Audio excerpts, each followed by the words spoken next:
आज पुणी वृद्धि पाई सुना दर। लगातार किछि दिन हब हु होई वृद्धि पाउछि सुना दर। अमेरिका चीन शुल्क युद्ध प्रभाव में क्रमागत भावे द्रुत गति रे बढ़ी चली सुनार मूल्य। तेबे आज सुना दर 97,000 टपिछि। 24 कैरेट सुना मूल्य 10 ग्राम को 97,545 टंका रही।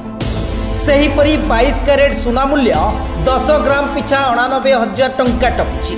अमेरिका चीन वाणिज्यिक लड़ाई पर विश्व अर्थनीति रे एभली अनिश्चितता देखा मिली। यार प्रभाव रे सुनार दर लगातार वृद्धि पाउछि। चाहिदा वृद्धि सह सुनार दर पाखापाखि 1 लाख हेबाकु बसिलानी। इंडिया बुलियन एवं ज्वेलर्स संघ अनुसार 24 कैरेट शुद्ध सुनार दाम 10 ग्राम प्रति 97,310 टंका रही। सेहीभଳି 22 कैरेट सुनार दाम 10 ग्राम प्रति 89,200 टंका रही। अमेरिका चीन शुल्क युद्धर प्रभाव में सुना सहित रूपार दाम भी लगातार बढ़िबारे लगी। आज रूपार मूल्य केजी पिछा 1,10,100 टंका पहुंची। ब्यूरो रिपोर्ट सर्वसाधारण न्यूज।